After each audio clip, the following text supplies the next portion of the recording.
My name is Carie Cagnina. I live in Denver.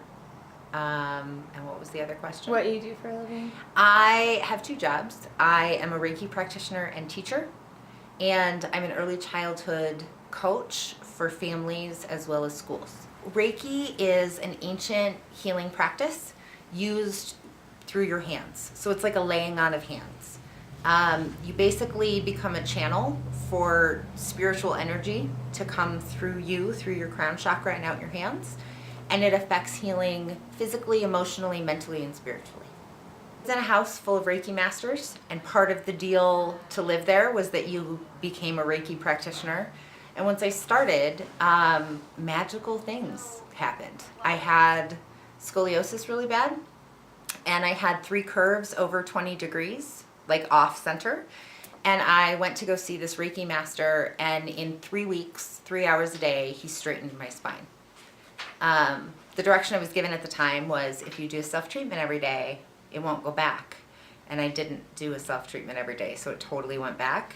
But I had years of like pain-free existence from 3 weeks of treatment. And at that point I was ready. So I've been practicing for 16 years, and I've been teaching for about 5, although in the last year I've taught a lot more than in the previous 4 years. But the first few times were scary. Like, I didn't know what I was doing, and I didn't know how to do it or what I was looking for or what I was supposed to feel. And I couldn't tell like if I was good at it or not because I didn't understand exactly what I was doing yet. I got my first and second attunements really close together. And then I waited like 10 years before I got my master level attunement. And it gave me a lot of time to practice. It probably took about 6 months of genuinely doing self-treatments before I had a clue what I was doing. My first and second attunement didn't come with an awful lot of direction or instruction or information. And it doesn't have to. I mean, I had access to the power, I just didn't have a lot of information about what I was working with. So for me, it took some time to like get comfortable and figure stuff out. And the more I worked with other Reiki practitioners, the more I learned. Now I know when it's working because I can feel it in my hands. Like, it's a super physical sensation for me. Anytime I go into like a group meditation, or like right now I'm talking about it, so it's coming and I can feel it. But in your second and third degree, you also learn some symbols so that you have some better control. And one of them it's called the Choku Ray, and it's like a light switch, and it turns it on and off. And that made it way easier. When I do a Reiki session on somebody, I don't have to try. Like, all this information just gets shot my way. And then I really know that I'm in it. So the process requires an attunement. And the attunement process is easier to feel than to explain to people. But you sit in a chair, and I start by opening your crown chakra, which is like your connection to God or spirit.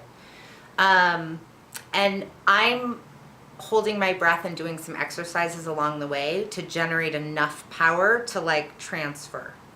So I open your crown chakra, and then I put the Reiki symbols in your crown, and then I blow air into your crown.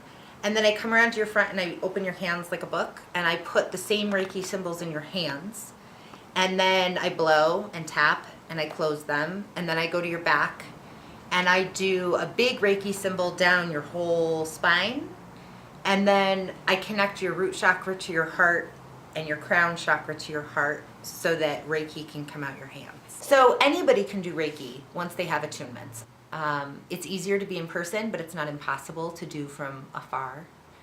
And once you have the attunement, you have access, and you are a ready channel to give Reiki to yourself or somebody else. And so I started the Reiki Project because I wanted there to be an affordable place for people to learn, an affordable place for people to practice. People come in to lay on the table for all different reasons. Some people come in for physical stuff.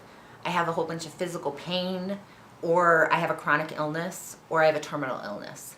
Lots of times people who are facing terminal illness come in because they have nothing left to lose. And so I get a lot of people who come in and they're like, I don't believe in what you do. And I tell them, you don't have to believe in what I do, you have to lay on the table. And And then they go back to their doctor, their Western medicine doctor, and they get their counts done. And all of a sudden they can get their next round of chemo or radiation because their blood counts have come up. I've also had people come to the table because they've been through a divorce or a breakup and they have emotional stuff that they need to work through. I've also had people come through because they've got some past life karmic stuff that needs to get worked out and they're tired of it affecting their everyday life.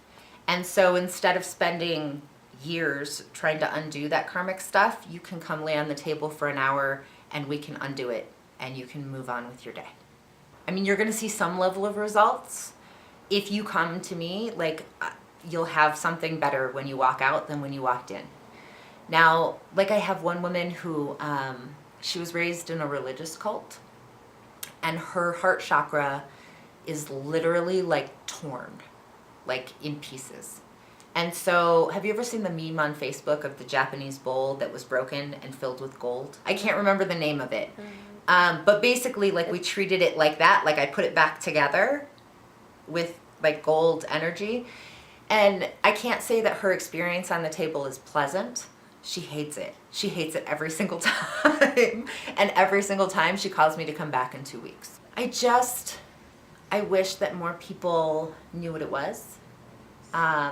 And had access to it and spent the little bit of time and effort it takes to go get it. You know, like my 6-year-old, he's my youngest out of 6.